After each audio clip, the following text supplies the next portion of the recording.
Bom dia a todos, meu nome é Luiz Fernando Roxo. Uma parte de vocês já se acostumou comigo. Segundas, quartas e quintas, temos um programa à tarde, um bate-papo. Eu sou a pessoa responsável pela área de derivativos e outros assuntos como opções entre os instrutores Banif. E hoje é dia de férias do Collor, a gente está cobrindo e vamos tentar fazer um programa interessante. Ontem o TG fez, tanto de manhã quanto à tarde, uma visão técnica, quantitativa do mercado, mostrou mais ou menos como é que estavam os papéis, estavam interessantes para entrar, se não estavam, o que estava acontecendo com a maioria dos ativos e como é que estavam os setups de maneira geral. Muito bem. Eu pessoalmente vou tentar dar para vocês hoje uma visão de como é que anda o mercado, qual que é a expectativa de abertura, o que a gente está vendo como drive, o que a gente pode esperar. Muito bem.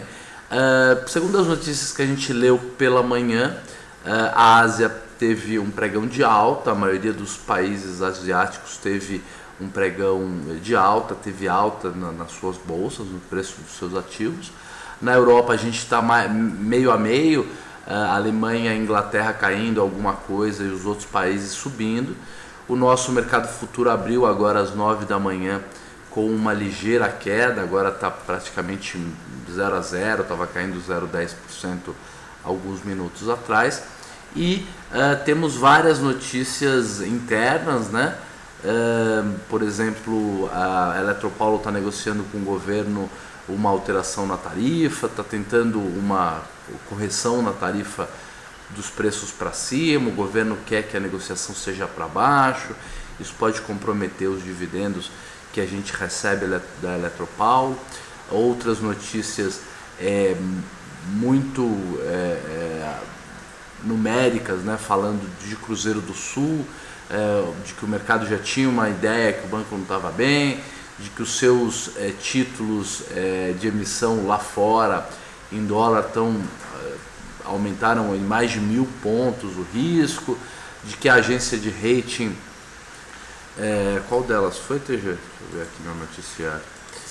A S&P, a Standard & Poor's, baixou o rating que era de B+, do Cruzeiro do Sul para CC, e uma discussão que eu estava tendo com o TG de manhã será que vale a pena ter uma agência de rating que só muda o rating depois que o banco tem a intervenção?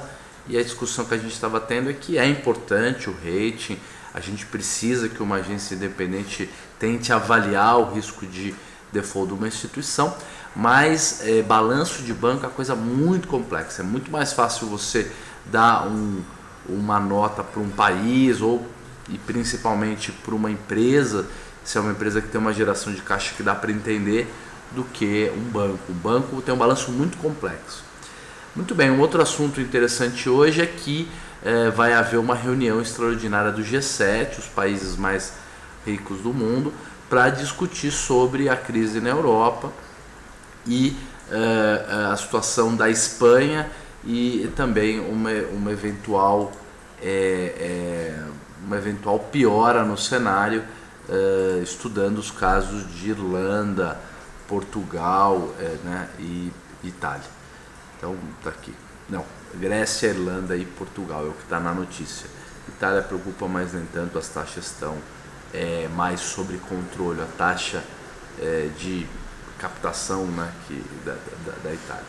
Muito bem, a gente viu ontem, de ontem principalmente para frente, uma mudança no discurso da Europa. Enquanto semana passada as pessoas, os outros países da Europa estavam aceitando mais ou menos a saída da Grécia, agora o que se percebeu foi o seguinte: a Grécia está numa boa se ela sair do euro. Ela já está numa crise terrível, ela já está muito mal, e uma desvalorização de uma hora para outra, como falou o próprio Delfim Neto, seria algo que o grego só ia perceber com o tempo e a economia grega poderia se ajustar, tendo uma moeda mais competitiva, a sua própria moeda, e dando calote na Europa toda.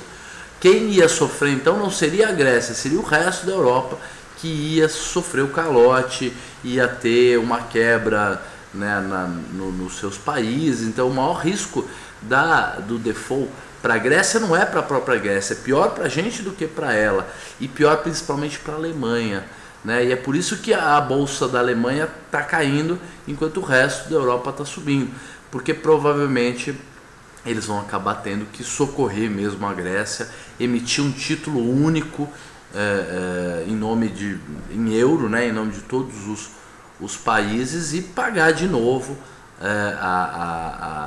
o buraco na Grécia, tentar de alguma maneira fazer com que os gregos se ajustem economicamente, mas vão ter que pagar a conta. E uma notícia interessante semana passada é que os alemães estão com uma depressão muito grande. Boa parte dos alemães está com grandes problemas de motivação, estão desanimados para ir trabalhar, e a gente percebe que é por isso, porque eles trabalharam a vida inteira que nem formiga, com todo aquele trauma da inflação da década de 20, da década de 30, pagaram as contas de todo mundo, tem uma economia super em ordem, uma super indústria, mas agora vão ter que pagar as contas do pessoal que está dando calote em países em que a turma trabalha muito menos, que nem na Grécia, que o pessoal trabalha super pouco, que se aposenta cedo, na Espanha que o cara faz siesta, dorme à tarde, e quem vai pagar a conta é a Alemanha. É muito interessante essa história. Gente, eu acho que é mais ou menos isso. A gente está meio sem drive hoje. Lembrem-se que o gap de abertura é uma das maiores fontes de volatilidade do mercado. Se você tirasse o gap de abertura da maioria dos pregões, você teria uma variação muito pequena intradiária. A gente teria uma volatilidade anualizada de 40%, cairia para menos de 20%, eu já dei uma olhada num estudo desse. Hoje a gente não vai ter o gap de abertura, então o mercado fica livre para oscilar, e esse tipo de dia em que o mercado abre sem direção costuma ser um dia em que a gente tem uma variação intradiária depois da abertura um pouco maior. Então, mercado sem direção, a gente tem uma agenda relativamente fraca hoje. Vamos aguardar se sai alguma notícia ou se algum mercado vai direcionalmente para algum lado, para que a gente consiga seguir e ter variação e ter oportunidade de ganho. Vou deixar vocês agora, falamos um pouquinho, espero que vocês tenham gostado dessa abordagem que fala de vários assuntos. Deixa eu ver se a gente tem alguma pergunta. Não temos nenhuma pergunta. O canal está aberto, não se esqueçam que vocês podem fazer a pergunta que quiserem, que tiverem vontade.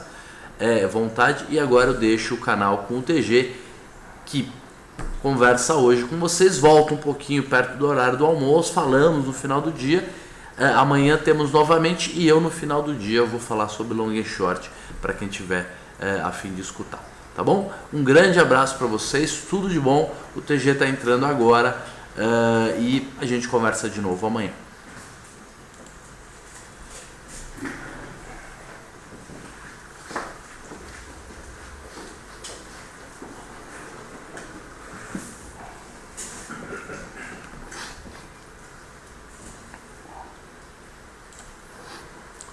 Olá pessoal, bom dia a todos. Terça-feira, 5 de junho de 2012. A gente inicia aqui mais um programa especial, pelo menos a minha parte. O Roxo brilhantemente introduziu aí a questão, a leitura do cenário para o dia de hoje.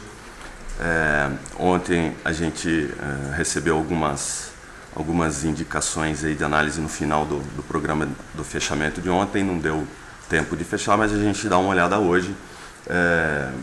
Primeiramente, bom dia a todos. Parece que a gente está transmitindo aqui de Londres. Em São Paulo, nublado, chovendo pra caramba. Difícil manter uma cara razoável vindo debaixo de chuva para trabalhar, mas enfim, a gente já não é muito bonito mesmo, então não vai fazer muita diferença. O convidado disse que estava escutando Comfortably Numb, do Pulse e do Pink Floyd. Eu imagino que Comfortably Numb, com esse cenário aqui, é meio convite para o suicídio, mas eu também gosto muito, então eu não tenho esse tipo de problema. Pessoal falando, oi, bom dia. O Ney Aguiar perguntou se hoje tem indicativos. O que é indicativos, Ney Aguiar? Tem alguma coisa na agenda, é isso? O Roxo está dando uma olhada se é isso. Então, sem mais delongas, olhando aqui graficamente falando, eu vou passar já vou passar para o nosso famoso gráfico de todos os dias aqui, que é onde a gente pode fazer uma leitura, dizer alguma coisa. Primeiro, vou aqui, vamos embora, pessoal, quem tiver pergunta, quem tiver dúvida, quem tiver a fim de conversar sobre qualquer assunto, por favor, sinta-se à vontade, a gente está fazendo aquele famoso bate-papo de abertura. Então, vamos lá, tirando a minha cara feia e chuvosa da frente. É isso aí, esse é o gráfico do índice futuro, do WIN-M12. Como a gente pode ver aqui, subindo 0,76, início de pregão, tal, sem nenhum drive, que nem diz o roxo. Não temos grandes assuntos, nem para, se tivéssemos qualquer tipo de notícia ou qualquer tipo de agito, teríamos aberto em algum gap de alta ou gap de baixa. Ontem tivemos uma pressão vendedora no final do pregão, ali alguns ativos fecharam na mínima, alguns perderam a mínima. Nesse caso, apenas acho que um tipo de cautela aí dos investidores, eles não estão muito afim de risco, então fecha a posição rapidinho, acaba forçando o fechamento perto das mínimas. Então, ontem a gente não conseguiu pegar assim o fechamento, então eu vou fazer primeiramente um comentário em cima do fechamento de ontem, só para ilustrar. Pessoal, tá todo mundo vendo, tá tudo em ordem, o som tá bom. Então, como a gente pode ver aqui,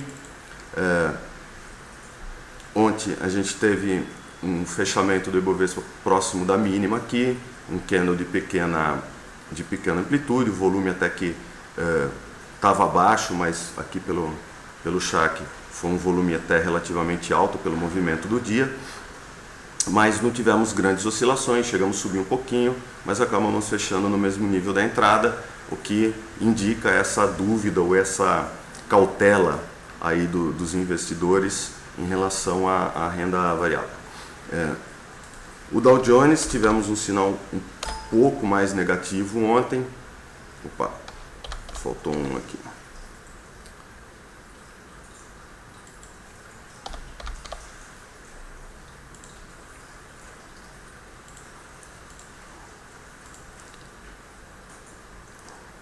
Me perdoem, pessoal, ainda sou juvenil aqui na situação. Ontem a gente teve um sinal negativo no Dow Jones, que foi, aliás, na sexta-feira, que foi esse candle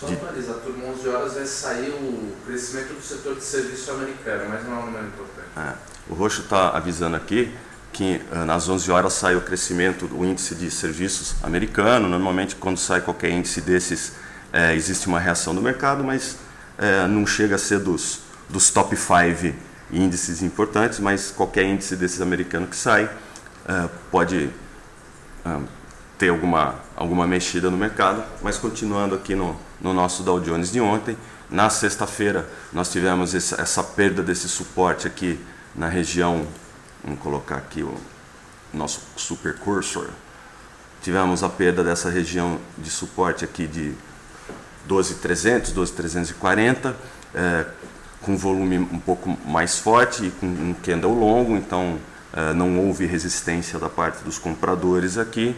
E ontem a gente fez um candlezinho de indefinição, ou quase um pseudo martelinho aqui, alfinetando aqui a banda de Bollinger e voltando.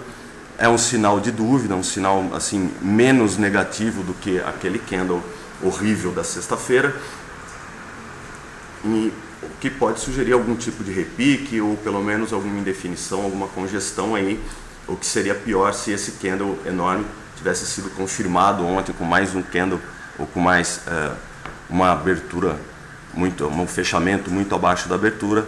A gente chegou a ter movimentação para baixo ontem, mas houve uma reação, fechamos com um pseudo martelinho, o nosso de Jair. Mantendo aqui a rotina do Collor mais ou menos, o S&P 500, mesma coisa, assim, um sinal até mais claro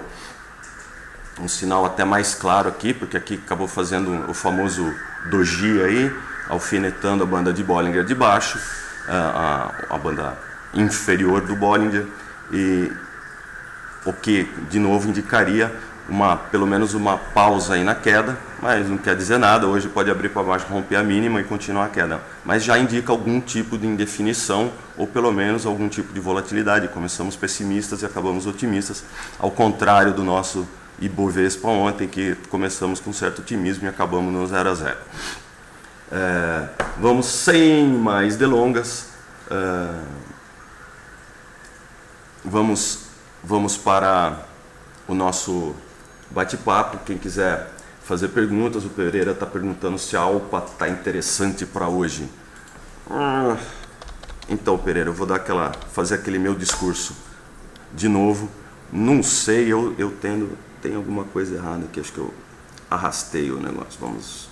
Vamos ver se eu corrijo aqui. Pronto, agora sim. Como eu disse ontem, Pereira, eu tento operar no gerúndio, eu não tento adivinhar muito o que vai acontecer. Então, normalmente eu tenho vou botar na minha cara, eu tenho duas posturas. Ou eu conheço muito bem o ativo que eu estou operando, sei como ele respira, sei como ele vibra, sei se ele abre subindo e fecha caindo, ou que hora do pregão que ele reverte. Ou é um ativo que eu conheço muito bem, ou está fazendo alguma formação, alguma situação, ou algum setup que eu gosto de operar. Então eu não tento adivinhar o que vai acontecer. Eu disse ontem, não estou falando que é errado nem nada, é simplesmente o meu jeito de operar, o meu jeito de fazer as coisas. Eu vejo muito analista, eu fiz muito curso na análise técnica por aí, e vejo muito comentário na internet com coisas do tipo: se hoje fechar mais baixo do que ontem vai cair, se hoje fechar mais alto do que ontem vai subir. Eu diria que isso é a única coisa que é óbvio no mercado, que se hoje fechar mais alto que ontem, subiu, e se hoje fechar mais baixo que ontem, caiu. Assim como se eu tenho um candle branco, fechou mais alto do que abriu, e se eu tenho um candle preto, fechou mais baixo do que abriu, ou seja, os compradores ganharam ou os vendedores ganharam. Só é a única coisa que eu posso afirmar com uma certa certeza sobre o mercado. Fora isso, vamos então começar aqui na nossa Alpargatas, dando aquela olhadinha num prazo mais longo. A Alpargatas vem de uma boa alta, né? Um dos poucos ativos aí que sustentaram a alta até março. Depois chegou a fazer este candle aqui fora das bandas de Bollinger, indicando algum tipo de correção, ou pelo menos uma lateralização, e foi o que aconteceu. Ficou oscilando de lado, chegou a formar uma deriva, né? Isso que chama, né? Formar uma derivadinha com um canalzinho de baixa, de correção lateral, rompeu de novo, fez uma deriva de alta e despencou, modo de dizer, mas acabou perdendo fundo aqui.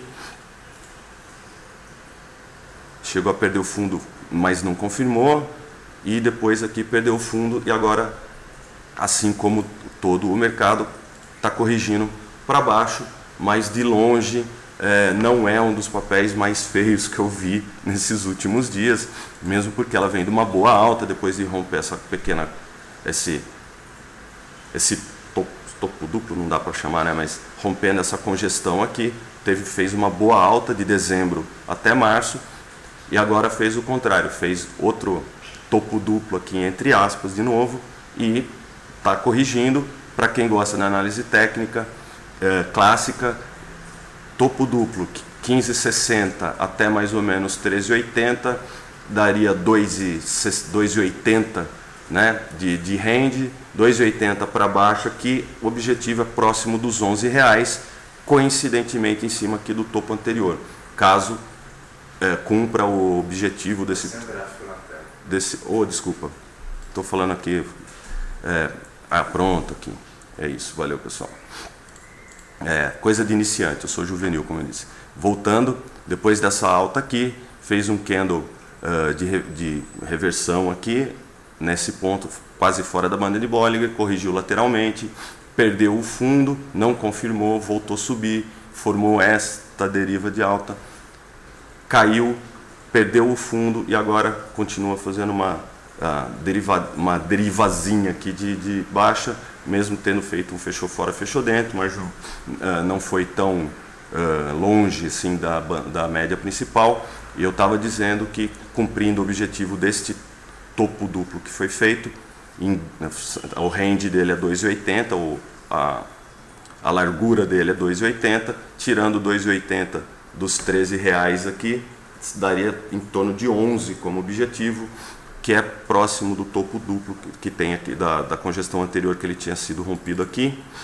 Então, para quem aposta numa compra, pode ser o objetivo se cumprir esse movimento, sem querer adivinhar nada. Vamos lá. Bombeiros Nativa por aí. O Renato pergunta se eu gosto de acumular empresas distribuidoras de dividendo. Olha, eu acho que é uma estratégia válida você acumular empresa para dividendo.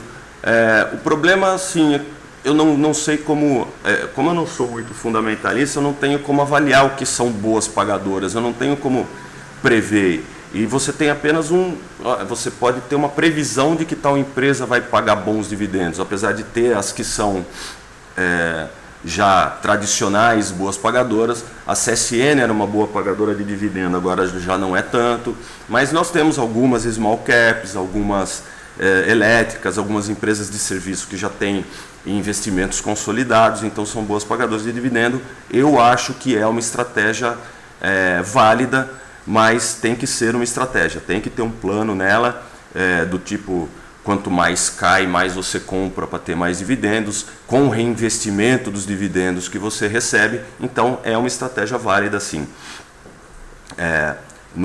Mas, como eu disse, tem que ter um plano. Eu acredito numa certa diversificação, então eu não acho que você pode fazer, vamos dizer assim, dentro do seu capital de investimento, no subconjunto renda variável, no subconjunto capital para dividendos, aí sim você pega esse dividendo e coloca em uma ou duas ou três empresas, de acordo com o volume do seu capital. E eu acho que é uma estratégia válida, sim. Quanto mais, se for um capital fixo, quanto mais ela cai, mais você compra em número de papéis, e ao longo do tempo você vai ter garantido que, além de ter recebido bons dividendos, ainda você tem um preço médio razoável. Se for uma boa empresa, se essa empresa não falir nem nada do gênero, você vai ter acumulado uma boa quantidade de papéis e vai ter recebido uma boa quantidade de dividendos, desde que você reinvista esses dividendos, e daí o famoso juro composto trabalha por você. Eu acho uma estratégia válida. Eu não faço isso porque eu não tenho tanta grana assim ainda, e eu não gosto de ficar adivinhando coisas. Eu sou meio bundão no bom sentido, eu gosto de empurrar bêbado na descida. Eu compro papéis que estão pedindo para ser comprados, ou setups que eu tenho maior segurança, que são estatisticamente mais confiáveis. Eu não gosto de ficar adivinhando coisas, né? Se eu fosse um cara mais galinha, eu só ia dar em cima de menina bêbada, vamos dizer assim. Eu gosto de coisas mais fáceis, e vice-versa. Eu acho que elas também dariam em cima de mim quando eu estivesse bêbado. Mas, enfim, eu acho uma estratégia válida de dividendos, mas eu não faço porque eu não me sinto competente o suficiente para analisar empresas ou adivinhar quais vão ser as pagadoras de dividendo, mas eu reconheço que essa é uma estratégia válida, mas também não pode ir na dica das pessoas, não pode ir em cima de sugestão. Eu acho que tem que estudar, você acreditar na empresa, ou se for um setor que você conhece.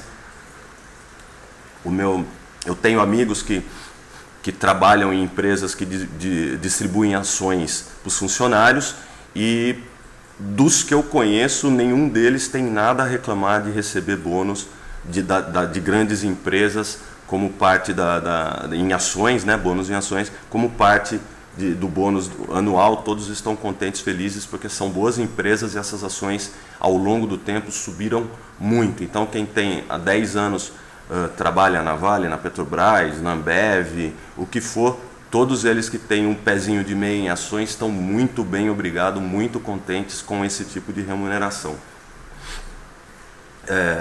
Vamos lá, o que mais? o Roxo. O Roxo está pedindo para eu dar uma olhada no BIC Banco, que é um banco médio, para a gente dar uma olhada como que o setor reagiu aí a intervenção no Cruzeiro do Sul, mas como também é um banco pequeno, não sempre dá uma chacoalhadinha, mas não acho que tenha influído tanto, mas vamos dar uma olhada. Vamos lá, o que mais? O Yannick falando que o dólar futuro está caindo 1%. O Ney Aguiar perguntando se o Pereira Comini está formando um triângulo. Ney, eu vou repetir para você ontem. Beleza, eu entendo a análise técnica de estar formando um triângulo, não está formando um triângulo.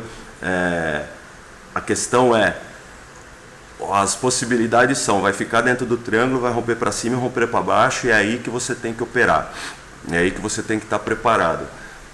Se o Pereira falar assim, não é um triângulo isósceles, ou é um triângulo simétrico, ou é um triângulo escaleno, de novo, minha visão é só para colocar um pouquinho de sal no tempero aí de vocês, que eu gosto de provocar alguns analistas técnicos aí também brincando com isso, né? Como eu disse, não tô me desfazendo, é simplesmente a nossa visão aqui do assunto. O Ney está perguntando, TG e Roxo, você sabe se existe o risco do Santander quebrar ou ser muito afetado no Brasil? Olha, basicamente o que eu sei é que o Santander do Brasil, de toda a rede, é o que mais dá lucro para os caras. Banco no Brasil é o que mais dá lucro em toda a rede. Eu lembro que uma época atrás, acho que na crise mesmo de 2008, pessoal falando da Fiat, que a Fiat ia ser vendida, não sei, a Fiat do Brasil era a mais lucrativa do mundo, era o que estava sustentando a Fiat na Itália, era a Fiat do Brasil. Então, são vantagens de sermos os emergentes da história. Existe risco? Lógico que sempre existe risco, o risco sempre existe, mas nesse caso eu acho que é pequeno, os grandes bancos aí, mesmo quando um banco está muito ruim, um banco grande está muito ruim, existem as fusões com grandes bancos, é uma tendência do capitalismo, os grandes engolirem os pequenos, mas novos pequenos vão surgindo e é o que vai acontecer, é assim que a coisa funciona. Quem tem mais bala na agulha acaba, ou como dizia um ex-presidente nosso, quem tem competência se estabelece, né? É isso que ele falava. Vamos lá, o que mais? Bem, o Roxo pediu para ver o BIC Banco, a gente dá uma olhada nos bancos também. Que foi o que aconteceu com vários bancos. Nossa, eu tenho uma lista, na minha infância tinha o Mercantil do Brasil, tinha lá o banco do Nacional, que patrocinava o Ayrton Senna, o próprio Unibanco, que era um banco grande, se juntou com o Itaú. Eu acho que é uma tendência natural, eu não vejo tanto problema. O problema é quando tem esse tipo de coisa nos Pan-Americano da vida, no Cruzeiro do Sul, né? Que daí acaba isso, Bamerindos, que a gente lembrou da música, fica só com a musiquinha na cabeça e o banco não existe mais, né? Engraçado. Que mais? É isso, mas eu acho que é normal, é uma coisa que acontece em todos os setores, nas montadoras, é natural um peixe grande engolir um peixe pequeno, novos peixes pequenos vão surgindo, para não falar na Ambev, que começou com um banco, virou uma cervejaria, acabou engolindo as outras e hoje é uma cervejaria quase mundial. Acabamos comprando a Budweiser, né, a Anheuser-Busch nos Estados Unidos. Então, se algum tempo atrás alguém falasse assim que a Brahma ia comprar a Budweiser, a gente ia ser taxado de louco, né? Mas é assim mesmo, isso é a conjuntura mundial. O que não pode é virar monopólio, o que não pode é não ter concorrência, aí fica ruim. Mas como a gente tem, posso falar no caso das cervejarias, que aí eu tenho um pouquinho mais de experiência, eu fiz estágio na Ambev quando eu saí da faculdade. Mesmo a Ambev dominando o mercado e tendo não sei quantos por cento do mercado brasileiro de cerveja, já surgiram, obrigou uma reação da Quincariol, já surgiram pequenas cervejarias como a Teresópolis, a Petrópolis, que são plantas antigas, tanto da Antártica quanto da Brahma, que acabaram continuando a fazer cerveja. Em São Paulo, pelo menos, e em alguns outras capitais,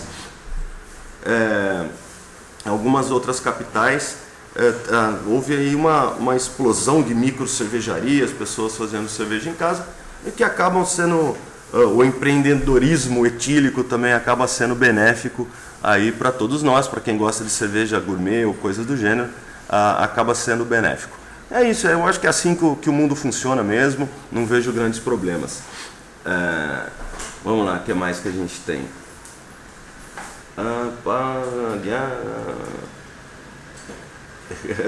É isso aí, Naka. O Guto está me perguntando quais os poucos setups que eu uso. Guto, eu tenho uma leitura de mercado que é em cima de rompimentos e retorno à média, né? Retorno à média é quando esticou para algum dos lados e tende a ter uma correção em sentido contrário. Ontem no comentário de fechamento eu falei que o mercado se move em expansões e contrações, e eu tento aproveitar esse tipo de movimento. Eu não gosto de ter um enorme trabalho para ganhar 2, 3%, eu gosto de pegar ondas um pouco mais longas, meus stops são um pouco mais longos, eu uso stop, acho que todo mundo que trabalha com gráfico tem que usar stop de alguma maneira, eu trabalho mais com opções. Ontem no fechamento, o meu setup é o seguinte, 80% do tempo o mercado passa de lado, então eu trabalho com opções para ganhar dinheiro, mesmo que seja os centavos que eu disse que eu não gosto.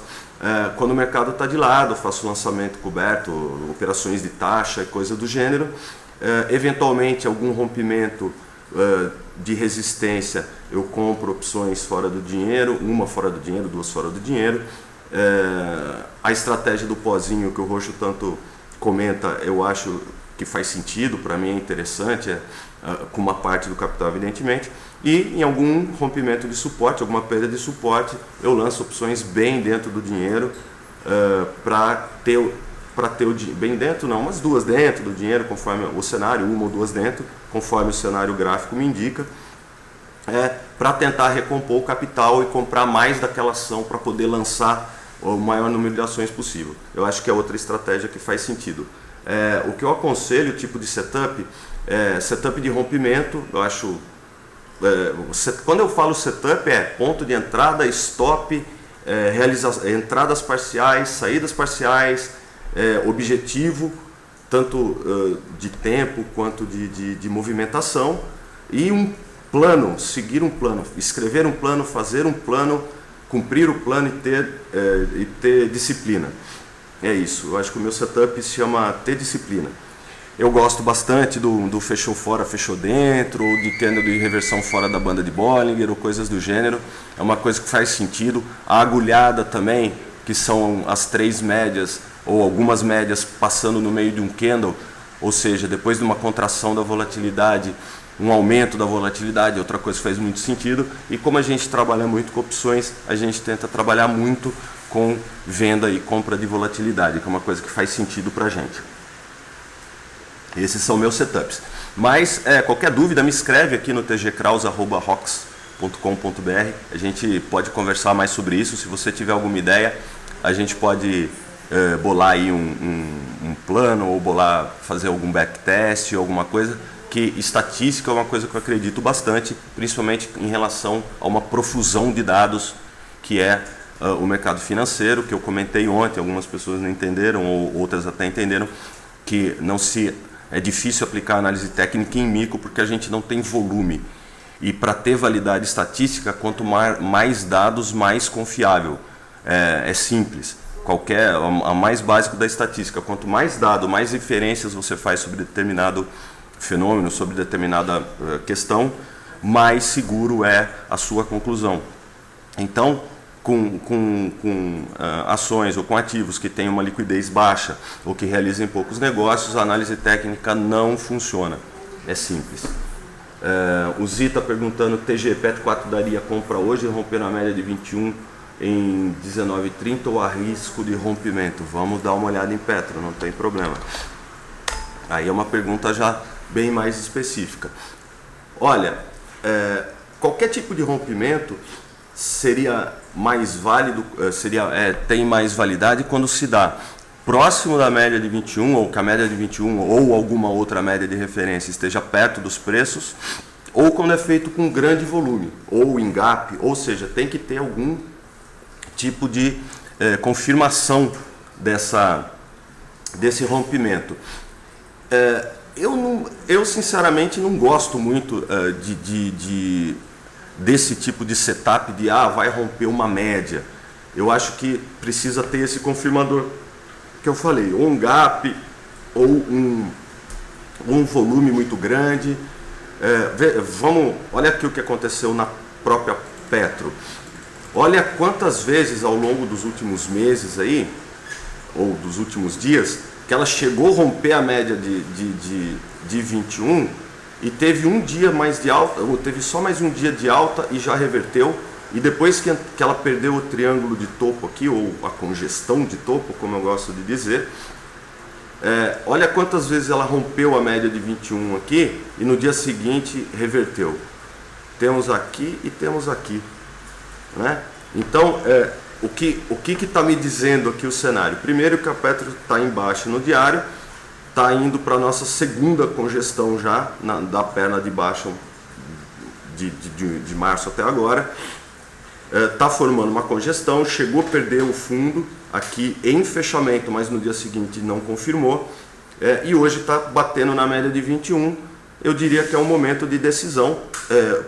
Como eu disse ontem, ela tem aqui para quem trabalha no curtíssimo prazo, que é uma coisa que o Collor, pelo menos nos chats que eu vejo, é aqui que você está falando, né? Então, assim, na minha visão, no curtíssimo prazo, o 19,25 aqui, um dia que fechar acima do 19,25 já seria uma entrada. Ontem até foi um teste, né?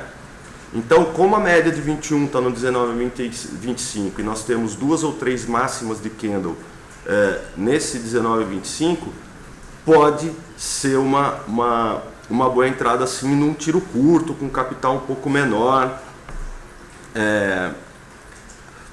Para day trade a gente teria que analisar aí o gráfico intraday. Vamos fazer o seguinte, a gente vai fazer aquele call do meio-dia, daí no call de meio-dia a gente vê como é que abriu direito a Petro aí e a gente faz um comentário sobre day trade, né? Mas no caso aqui, como a gente está analisando o gráfico diário, é isso, a média de 21 e as máximas dos candles estão nesses valores, e um objetivo um pouco mais longo seria entre a máxima desse candle aqui em 20,40, 20,50 e o fundo formado aqui entre 20,60 e 20,70. Então essa é uma região que pode ter uma certa resistência. A banda de Bollinger está também nesses valores, a parte de cima. Então qualquer rompimento aqui com um pouco mais de volume no 19,30, nos 20,40 já seria um objetivo, né, principal aí, ou para uma realização parcial, para uma realização total, já que o ativo se encontra em baixa no diário, formando uma congestão aí, que pode ser uma reversão ou não, mas eu não sei. Então, como eu não sei, eu vou tomando as medidas de controle de risco necessárias. Acho que eu estou virando, o Ney Aguiar está falando virando torcedor, tomara que reverta. Enfim, eu acho que dá para trabalhar com opções, então a gente já tem algumas alternativas aí em relação a Petro. O problema são ativos, ações que não têm opções, né, para você se proteger, para fazer o hedge, enfim, aí fica mais complicado. O pessoal aqui está comentando, o Pereira está formando coin de reversão, postei no fórum. Bem, o pessoal está conversando aí, então eu vou me complementar o chat de fechamento de ontem. Eu dei uma olhada em casa após o pregão, me perguntaram ontem sobre os Minas, acho que não sei se os Minas 5, os Minas 3, mas eu acho que os Minas são dos papéis mais feios, graficamente falando, que eu já estou vendo nesse tempo todo. Vou colocar mais dados aqui. Um momento, por favor. Eu não realmente, como eu olho o gráfico, eu não faço a menor ideia, tem o motivo, ou porquê, ou enfim. Mas tanto a Usim 3 quanto a Usim 5 estão horrorosas graficamente. Para vocês terem uma ideia, ela está próxima do fundo de 2008. É um dos poucos papéis que ou não perderam o fundo, ou não perderam, mas estão muito próximos desse fundo de 2008 aqui, que foi o auge da crise, o tempo que o mundo ia acabar e o capitalismo não ia existir mais, que não ia sobrar pedra sobre pedra, e a Usiminas consegue perder o fundo, a Usiminas 5 pelo menos consegue perder o fundo de 2008, tirando as empresas em crise, é uma das poucas grandes, né, ou que já foram grandes, ou que são grandes ainda, que fizeram esse movimento de perda do fundo em 2008. Como é que eu vou dizer?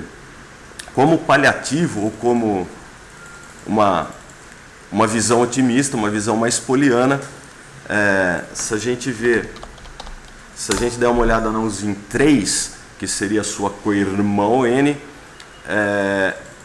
a Usim 3 ainda não perdeu o fundo.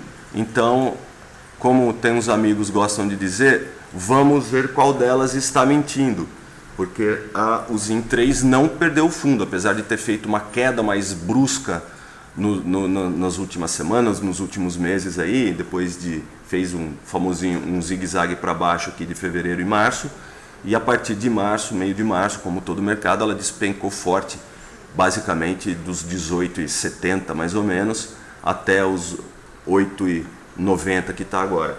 Mas a 5 já perdeu, e a 3 não. Então uma delas está mentindo, nós vamos descobrir ao longo do tempo qual delas está mentindo. O Pereira está perguntando, TG, como você vê o setor de siderurgia? Eu acho que isso daí está mais para você perguntar para o Roxo. O que eu acho é que, para a gente ter uma ideia de como está um setor, seria interessante que a gente tivesse os gráficos setoriais. Existem analistas que têm essa análise semanal, basicamente, dos setores, e eu acho que é um bom filtro. Né? Se você quiser dar tem gente que analisa ciclo, que determinado setor sobe ou cai em tal época do ano. Você com um gráfico setorial pode te dar um bom filtro de quais setores estão menos feios ou mais bonitos. Eu acho que o setor de siderurgia, ou o setor de commodities em geral, aí depende do preço das commodities internacionais. Então, qualquer notícia da China ou de algum mercado consumidor grande, antes eram os Estados Unidos, qualquer notícia do mercado consumidor grande afeta essas exportadoras de commodities. Então, acaba tendo algum impacto, evidentemente. E, junto com isso, se tiver mais alguma coisa, se tiver alguma história mal contada ou alguma briga por causa de controle, ou alguma oferta de compra, alguma oferta de venda, ou alguma dúvida em relação a algum dos ativos, os investidores fogem do risco e acabam esperando a poeira baixar para voltar. De repente, quem acredita, no caso da Usiminas, mesmo a CSN também caiu bastante, mas quem acredita nas empresas, quem é investidor de longo prazo, está rindo sozinho, está comprando boas empresas num valor mais baixo, né? Isso para quem é investidor, que também sabe o que está falando, que consegue ter uma leitura do mercado, ter uma leitura de empresa. Mas no caso, eu estou comentando Usiminas porque foi pedido ontem, no final hora que eu já estava terminando o programa de fechamento ontem. Beleza? E a outra que tinham me pedido ontem, acho que é isso, né, Pereira? Se tiver bom, qualquer coisa, vamos continuar esse papo aí que é bom. E a outra que me pediram ontem também, no final do dia, foi a Gerdau, também de um setor parecido aí deles. A Gerdau não está tão feia, está mais para Vale, né, que deu uma caidinha e lateralizou. A Gerdau não está tão feia, mas mesmo assim, de novo,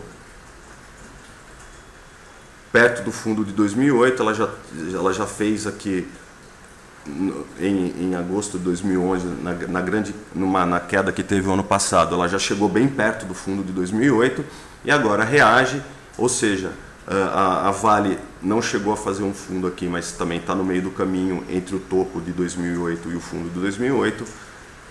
Olhando no prazo mais longo, chegou até a fazer uma perna de alta aqui, consistente, saindo de 10,40, 10,50 em agosto de 2011 e chegou até 19 no meio de março, quando o mercado todo veio para baixo.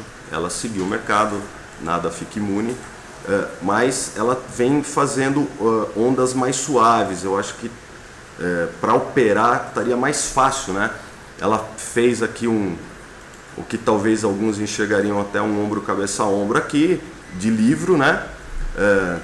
Tivemos um rompimento nessa região, formou o famoso, sei lá, dois ombro, cabeça, ombro, cabeça, ombro, ou topo triplo, quádruplo, enfim, fez uma congestão de topo, perdeu essa congestão de topo com um volume grande aqui, chegou a testar essa região de suporte, perdeu com um volume grande nesse momento aqui, no dia 4 de maio, fez 2 pullbacks, bateu no mesmo lugar, então tá uma figurinha de livro, tá até bonito isso aqui. Mas depois que perdeu, ela não desabou, ela congestionou de lado. Agora quem está dentro pode ter um stop em fechamento em 15,50, 15,60 ou na mínima do candle em 15,22, dependendo da confiança que você tem no papel. Se a gente olhar, nós temos um topo anterior aqui e temos esse fundo agora nessa região do 15,50, congestionando de lado, mas vem caindo em ondas suaves, diferente da Uzi Minas, que veio um tsunami só, em um mês ela caiu 50%. Vamos dar uma olhada aqui como é que está a abertura, né? Que eu vi que o Collor gosta de fazer também, como é que está o leilão de abertura de alguns papéis aqui. Nada muito diferente, uma pequena alta, o índice futuro subindo 0,5%. Acho que não vamos ter grandes surpresas por enquanto. Depois que abrir o Dow Jones a gente pode dar uma olhada. Vou tentar abrir aqui o Dow Jones rapidinho, futuro, só para a gente não ficar falando bobagem aqui. O Dow Jones também operando próximo da estabilidade, o SP500 operando perto da estabilidade também, 0,1 para cima, menos 0,02 para baixo. Então, aparentemente, uma abertura sem surpresas aqui, a não ser que saia alguma outra notícia ou algum outro comentário aqui que possa trazer indefinição nos mercados. O Pereira TG, eu estou percebendo que você gosta de ver o histórico para tomar decisões. Não é bem histórico, né? A gente dá uma olhada na floresta aí, né? Para ver como é que está a floresta, que é a minha medida de otimismo e pessimismo. É simples, eu olho, alguns ativos eu gosto de operar mais, eu gosto de operar algumas small caps, assim, então é bom conhecer, dar uma olhada, ver o que ela está fazendo, se ela cai rápido, se ela cai devagar, se ela sobe rápido, se ela sobe devagar. Eu gosto de olhar assim. Às vezes eu tenho curiosidade de saber qual é o preço da Vale em 1998, enfim, eu acho interessante. E mesmo para você testar algum sistema, algum setup, alguma estratégia, você tem que saber o histórico, né? Histórico do ativo. Eu gosto, mas é uma olhada rápida também. Eu não fico com grandes elucubrações, não fico olhando, olha, em 1999 ela fez um fechou fora, fechou dentro.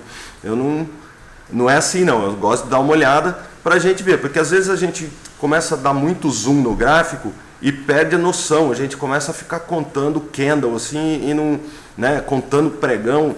Eu acho um pouco, eu acho mais, como eu disse, eu gosto de coisas mais lentas, assim. Eu acho o day trade meio quase um suicídio, apesar de ter feito day trade. Mas, como eu disse, eu olho algum setup, eu olho alguma ação que está me implorando, me compre, pelo amor de Deus, ou me venda, pelo amor de Deus.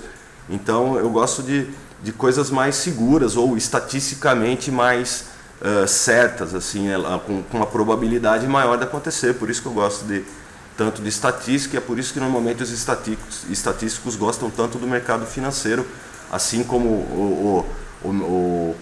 o rapaz que eu sugeri ontem, o livro do Mercados Financeiros, o Benoît Mandelbrot, perguntaram para ele por que ele estava se dedicando ao mercado financeiro, e alguns outros cientistas já disseram isso, porque é a maior profusão de dados, jorram dados em tempo real o tempo todo. Então, para quem gosta de analisar dados, o que um estatístico faz, é uma verdadeira mina de ouro, o mercado financeiro, porque são dados, por exemplo, o preço dos ativos em tempo real é muito difícil você ter em algum outro mercado que não seja bolsa de valores ou mercado futuro ou qualquer coisa que você for analisar que tem essa profusão de dados é muito interessante. Aqui o Naka está fazendo uma piadinha, isso aqui um amigo meu já falava há muito tempo.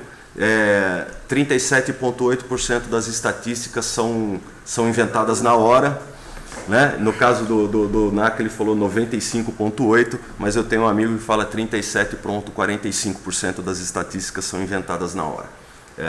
Essa daí eu já conhecia. Vamos lá, o que mais? O Naka falou, perfil de longo prazo. O Cavoque perguntando: TG, você faz compra seco? Em caso positivo, usa que estratégias? Eu faço compra seco em opção nos rompimentos.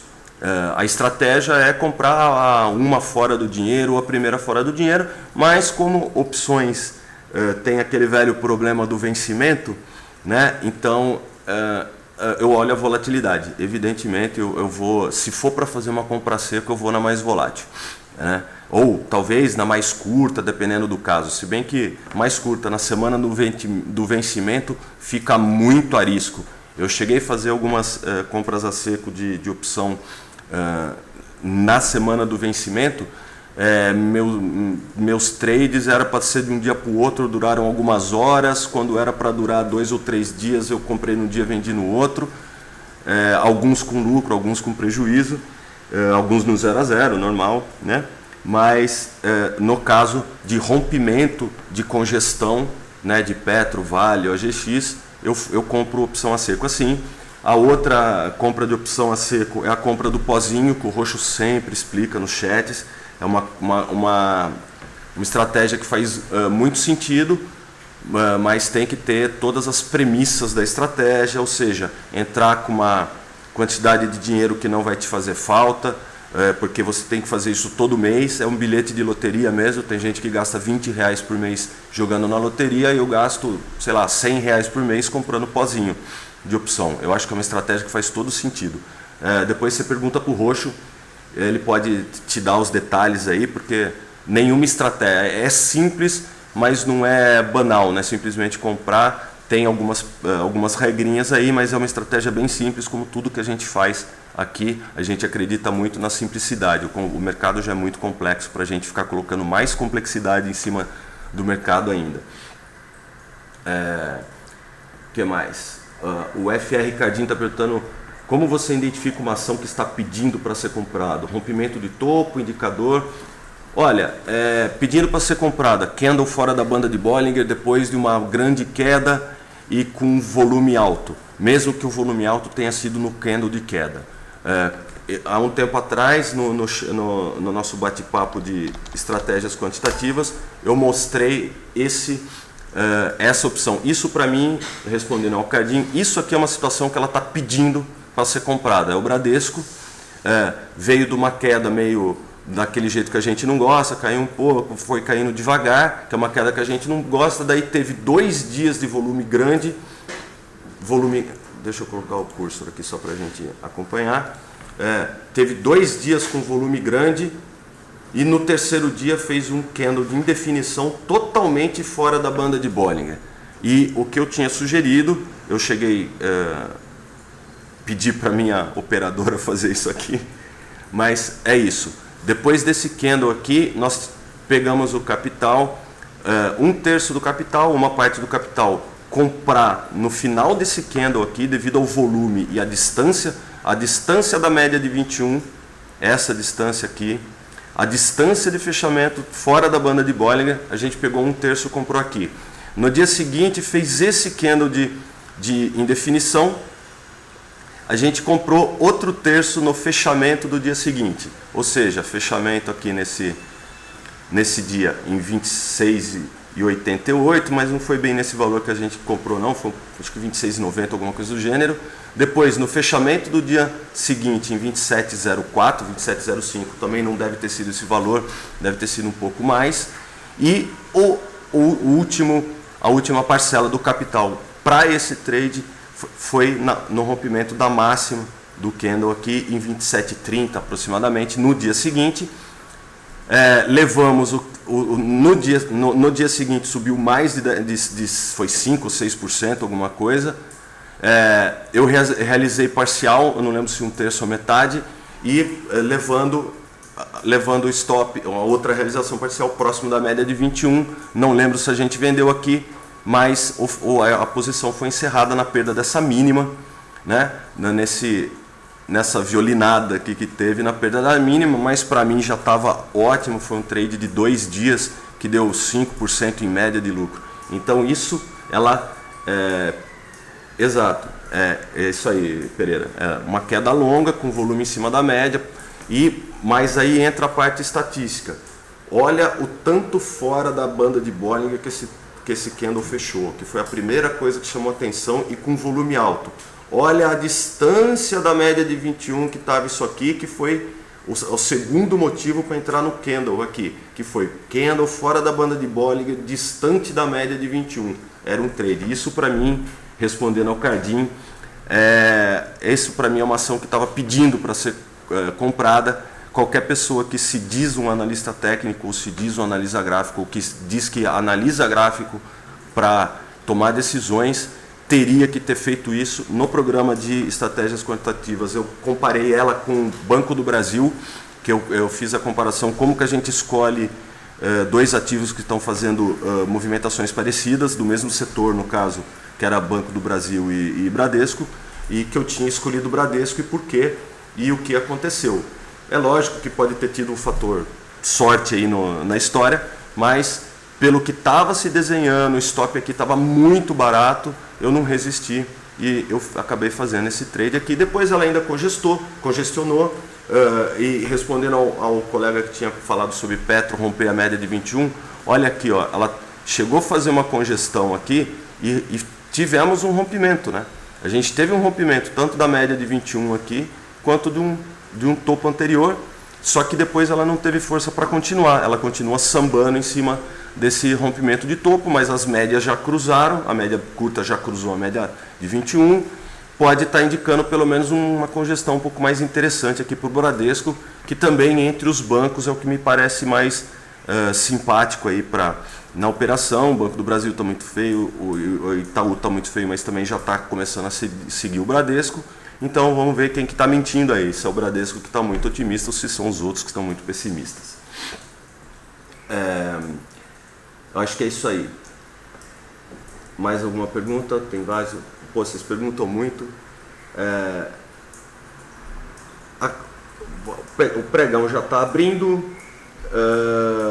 Não temos mais nenhumas. Essa BDC4 é a Naka Floripa. O Naka perguntando se eu publico minhas análises. Não, eu só faço o chat aqui de estratégias quantitativas. Eu falo mais ou menos a mesma coisa que eu estou falando hoje. Mas se você quiser tirar alguma dúvida ou fazer alguma pergunta, me escreve. Eu vou aqui de novo colocar o meu e-mail.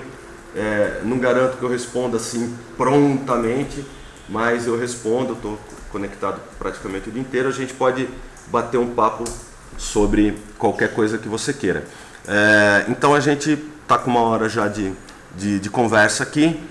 Vamos esperar abrir, ao meio de meia eu volto e a gente comenta alguma coisa sobre o intraday, sobre a abertura dos principais papéis. Obrigado pela presença de todos. Vou colocar minha cara aqui. Obrigado pela presença de todos. Meio-dia e meio, meio-dia e 40 a gente volta aqui para conversar sobre a abertura e no final do dia a gente fala sobre o fechamento mais uma vez. Conto com a presença de vocês, a participação de todos é muito importante, é o que enriquece o papo, são as perguntas, as dúvidas, as tiração de sarro, as piadas, enfim, é assim que a gente tem que encarar o mundo, principalmente num dia cinzento em São Paulo, chovendo. Se a gente não rir de comentários, de perguntas e de fazer piada, a gente vai rir da chuva. Obrigado a presença de todos. Um abraço, bons trades. Eu ia falar vão em paz, não aparece padre. Paz, saúde e prosperidade a todos, bons trades. A gente se vê ao meio-dia e depois no comentário de fechamento. Obrigado a presença de todos.